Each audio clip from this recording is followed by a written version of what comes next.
Hey, good morning, everybody. My name is Shantal Reed, and I am a singer-songwriter here in the Phoenix area. I am currently going through a medical issue that has pulled me from being able to perform, and that is what I'm coming to you about today. I know a lot of you have known that I've been kind of falling back from the scene. I don't really go out much. I haven't been out as much as I used to, but I'll fill you in on what's going on and how you can help. So I have vocal nodules and possible permanent vocal damage from vocal overuse and improper technique. I didn't even know you could do that, guys, but here we are. And I don't know exactly, I don't know how. I didn't know it could happen, but I do remember when I first felt a shift. I was singing out at a venue with my rock band, Yellow Cake. What's up, y'all? Somebody requested that I sing At Last. And At Last, I normally sing all the time, like no issues. But it's the weirdest sensation. It felt like something popped. And from then forward, I started to get hoarse, like after like every 2 to 3 hours of singing. And normally I could go like 3 days without getting hoarse, that wasn't an issue for me. But I knew I had a gig in Hawaii for 10 days that was coming up. And, if you get an air quality that's high in humidity as a singer, that should be really beneficial for your voice. I did the gig, all 4 shows while I was there. I was no good. I was super hoarse the whole time. So I knew something structurally was wrong. So the day after I got back, I had already made an appointment to go see an ENT. And this is when I learned that just an ENT is not the specialist that we need singers. When I went there, he heard my voice. He looked at my voice and he said, hey, I was like expecting to get, a camera view of it. And he said, I don't do that in this office, but I'll recommend you to one who does do that. And so he wrote me a referral to another otolaryngologist, but I couldn't get into his office for 2 months. So in the meantime, he just prescribed extreme vocal rest and 30 days of steroids. So I don't know if you guys remember that period of time when I was like writing on the right board and I couldn't talk. That was that period of time when I was going through that phase. After that 30 days, I went back for the follow-up and it had not improved at all. So that was when I learned that there is another specialty within ENT that singers have to be wary of, and it is called an otolaryngologist. And that is a person who focuses and specializes on the vocal cords. ENT, most of them focus on nasal, ears, nose, throat, your cochlear things, stuff like that. But a lot of them don't really specialize in the vocal cords, and especially not for professional use. Like regular, average, everyday citizen who doesn't sing, they don't have to pay attention to range and things like that. So it's a deep specialty, and it's a very rare find if you're not in a major entertainment hub. So Chicago, they have an amazing voice institution that I was recommended to from my team. I thought I was going to be able to have the procedure there, but we ran into a roadblock. I had it all booked and ready to go, and I called 2 weeks prior, and the lady on the phone basically told me, hey, the procedure is going to be $5,000. And then she looked at my chart after I'd been working with them for a few months already and said, hey, is this your BMI?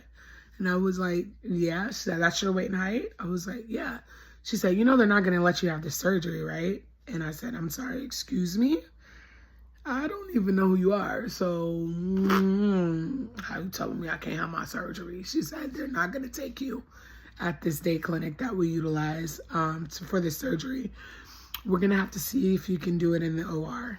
I said, okay. So I worked in insurance. I already know that means a lot more money. So I called over to get the pricing for the procedure to be done at the OR at the Chicago institution. And it was going to be $42,000.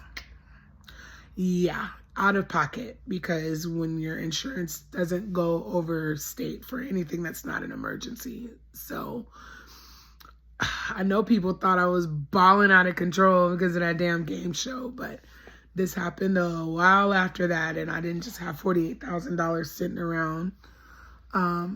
So basically, I put it in my mind, like, if my BMI is the thing that's causing this, I'm just going to do whatever I can to lose this weight. So for the last year and a half, I have been trying everything under the sun. I mean, I'm talking about bariatric consultations. I'm talking about semaglutide. I'm talking about low carb. I'm talking about gym runs. I'm talking about fasting, intermittent fasting, you name it. I've been trying to get this weight off. And, you know, I'll be really transparent here. Old habits die hard. I am an emotional eater. Food has been an obstacle for me my entire life. And when you're dealing with depression and you don't have a creative outlet that you normally lean on, you tend to lean on your vices to help you cope with that. And mine is food. So it's like a vicious cycle that I'm trying to break. I'm still not giving up, but I just haven't been successful yet. So, you know, basically over interim, things got worse. And to a point where maybe a month ago I had a show, and I was singing. It was really windy. It was really dusty, and it just wasn't optimal conditions. And ever since then, I got hoarse, and it's been like this ever since. It never came back. So I went to a different ENT maybe about 3 weeks ago, 4 weeks ago, and he also was like, I don't specialize in singers' voices, but there are 3 doctors in the state who do. One of them, unfortunately, had a freak accident and retired like 3 months before I was having this conversation.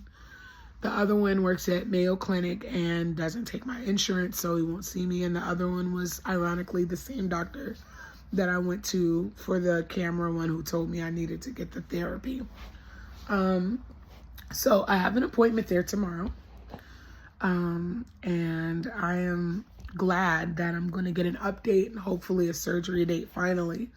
I do know this. I've been extremely depressed, and as you can imagine, not being able to express myself in normal ways. Like, you know, if you know me, you know that I sing all the time, like even just joking around, you know, and it's so disheartening when I hear myself because I don't sound like me, and that hurts so bad. You know, it's really difficult. And even more so, I'm a producer as well and a songwriter, and I have this computer just filled with projects that I wanted to complete, and I literally cannot complete. I attempted to put small things down, like take it a day at a time, but it got to a point where it was just making me cry because I couldn't sing simple tenor lines and alto lines. My low range is gone, my high range is gone. Like, it just was more frustrating. So, you know, I took a step back, and I'm really reflecting on what this new journey is going to be like for me. And I was like, you know what? I still want to get these songs out. I'm going into a new season, and I want to go in with an empty cup, ready to receive what's for me. So in order to do that, I'm doing this VOXLSS project. I need your help. I'm trying to raise $8,000 to help cover vocal therapy, speech therapy, all the things that I will need, materials that I'll need to recover and get back towards stage and studio work and being able to create with my voice. So I need your help with that. But I didn't want to do it empty-handed. I wanted to give you a vulnerable piece of my artistry as well. So the VOXLSS project is going to be a series that I'm releasing of content on YouTube, Facebook, Instagram, and my own page, VOXLSS.com. It's going to be a mixture of just updates on my progress as well as content from educational things that I'm learning along the way that I think us singers need to know and need to hear. A lot of us just don't have the information. Like, did you know that you needed to see an otolaryngologist and not just an ENT? I didn't know that. Like, these are things that us singers don't know. And I didn't even know that they could do that. They could look in your voice and just see what was going on. And like, these surgeries are scary, and the processes can be, exhausting. What is vocal, what is proper vocal use? What should you be taking? What diet affects your voice? Like, these are all things that I am learning that I feel is extremely important to share with my fellow colleagues, because I wouldn't wish this journey on anybody. I really wouldn't. It is so frustrating. It is so disheartening and discouraging. But if I'm going through it, it's because God knows that I can handle it. I have to believe that. I have to put my trust in God, because I'll be honest, you guys, I am scared. I am scared about this surgery on my voice. I'm not even going to lie to you. But, I do know who I serve and whose I am, and, exactly what can be done. Miracles are possible. I'm just trusting that having my voice back is going to be a part of my journey. But in the meantime, in between time, I'm also going to be releasing the songs that I have not released because I was so married to perfectionism. This whole journey is teaching me that, listen, time is short. Life is short. Over the last month, I have experienced a lot of loss. This last month has been one of the hardest months I've ever had to endure. Hearing about the loss of my voice, just losing people. We don't have time to play around.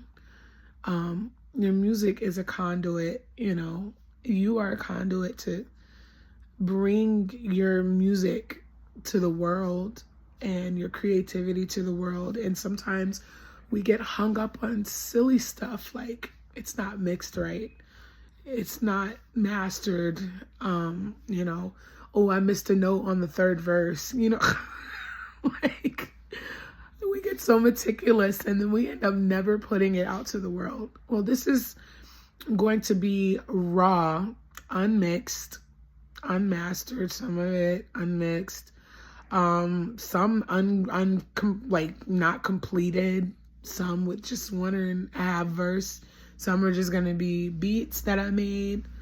And my hope is to not just put them out there, but also to collab.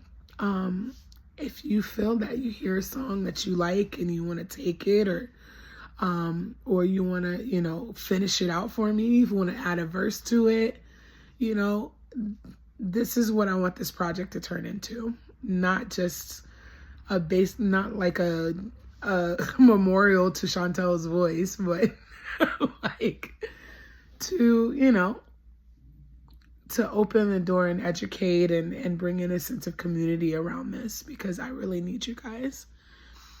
So yes, you'll be able to donate through GoFundMe, or you can also donate or help out by purchasing the unreleased singles as they come out on my page. Yeah, so that's all I wanted to say. I wanted to thank you so much for taking the time to listen to me today and to be a part of this journey with me. If you notice how I designed VOXLSS, it's VOXLSS, because my voice is coming out on top. Believe that. I won't stay here. It's not a state of being. It's just a stage I'm passing through. All right, y'all. Well, thank you for taking the time to listen. I love y'all. I miss you. And I'll see you soon. Peace.